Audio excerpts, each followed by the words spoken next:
বাৰু আজি আমাৰ কেবিনেট আছিলে আৰু আমাৰ আজি এইখন কেবিনেটত অতি গুৰুত্বপূৰ্ণ কেইটামান আমি সিদ্ধান্ত লৈছো। সিদ্ধান্ত কেইটা এনে ধৰণৰ, যেহেতু অসমত এতিয়া যথেষ্ট গৰম পৰিছে আৰু এই গৰম যাতে সৰ্বসাধাৰণ ৰাইজে খুব ভালকে উদযাপন কৰিব পাৰে, তাৰ কাৰণে আমি এটা সিদ্ধান্ত কৰিছো যে আমাৰ যিবিলাক জনজাতীয় এলেকা আছে, সেই জনজাতীয় এলেকাৰ পৰা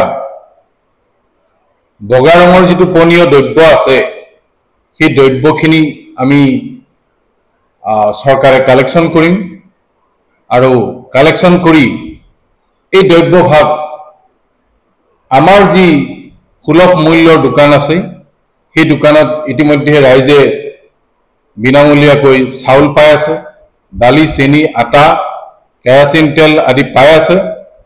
আৰু এইবাৰ আমি এটা বস্তু তাৰ লগত সংযোগ কৰি দিব খুজিছো, সেইটো হ'ল এই বগা পানীয় যিটো দ্ৰব্য, এইটো বিনামূলীয়াকৈ ঘৰে ঘৰে যোগান ধৰা হ'ব আৰু এই পানী খাই তেওঁলোকে এইবাৰৰ যিটো গৰম, এই গৰমটো উদযাপন কৰিব পাৰিব। আৰু এই সুবিধাটো সকলোৰে কাৰণে থাকিব। আমাৰ যিবিলাক বিধায়ক আছে তেওঁলোকেও পাব আৰু আমাৰ যিবিলাক সাংসদ আছে তেওঁলোকেও পাব। কিন্তু এইখিনিতে এটা কথা থাকিব, যিবিলাক মানুহৰ পাকিস্তানৰ লগত যোগাযোগ আছে তেওঁলোকে এই সুবিধাৰ পৰা বঞ্চিত হ'ব। এইটো আছিল আমাৰ আজিৰ কেবিনেটৰ প্ৰথম সিদ্ধান্ত। তাৰ পিছত আমি অন্য এটা সিদ্ধান্ত লৈছো। আপোনালোকে দেখিছে ইতিমধ্যে ছ'চিয়েল মিডিয়াত এচাম জীয়ৰী বোৱাৰীয়ে একেবাৰে উভত গৈ নাচিবলৈ লৈছে। তেওঁলোকে কেইটামান পইচাৰ কাৰণে একদম এনেকুৱা এটা পৰিৱেশ সৃষ্টি কৰিছে যাৰ কাৰণে আমি ফেচবুক খুলি চাব নোৱাৰো। গতিকে সেই মহিলাখিনিৰ কাৰণেও আমি অলপ এটা ভাল সিদ্ধান্ত লৈছো। তেওঁলোক যিহেতু নিৰাপত্তাহীনতাত ভুগিছে, গতিকে আমাৰ অসমত যিমানবিলাক বিয়া নোহোৱাকৈ ইতিমধ্যে পেঞ্চন পোৱাৰ বয়সৰ ফালে ধাৱমান হৈছে, সেইসকল ব্যক্তিক বিচাৰি অনা হ'ব।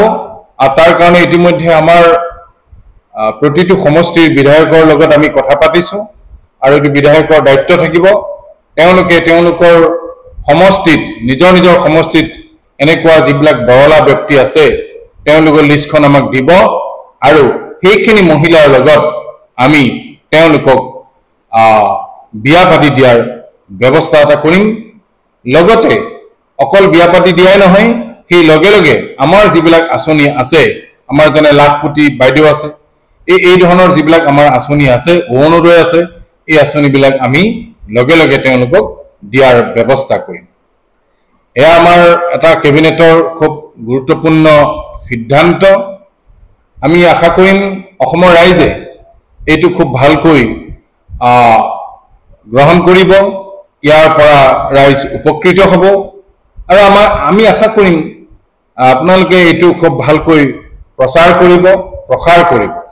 এটা কথা কিন্তু মনত ৰাখিব, আপোনালোকে আমাৰ পক্ষত থাকি প্ৰচাৰ প্ৰসাৰ কৰক, আপোনালোককো আমি অৰুণোদয় দিয়াৰ ব্যৱস্থা কৰিম।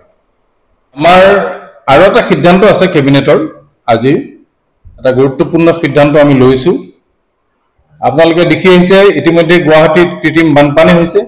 ইয়াৰ আগত ৰঙা পানী, ক'লা পানী এইবিলাকতো গ'লেই, তাৰপিছত এতিয়া কৃত্ৰিম বানপানীত একেবাৰে ৰাইজ কক বগাই আছে।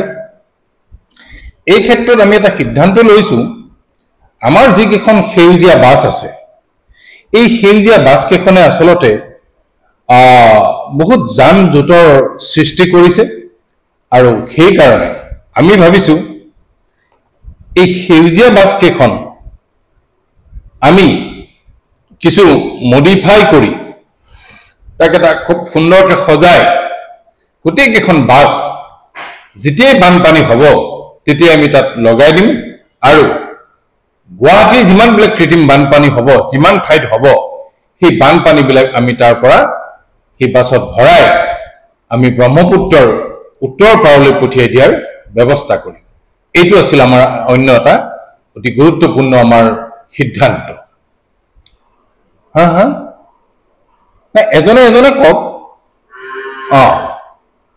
হা আচ্ছা গৰমটো উৎকট গৰম হৈছে এইটো কি কৰিব উপায়টো নাই বৰষুণটো আমাৰ চৰকাৰে এটা সিদ্ধান্ত লৈ থৈছো বৰষুণ আমি অহা 13 ছেপ্টেম্বৰত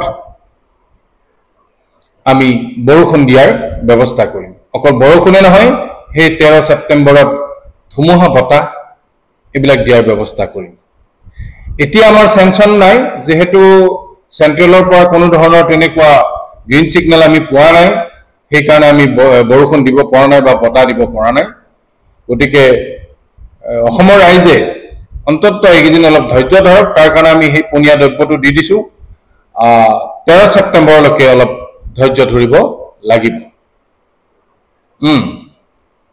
কি ক'লে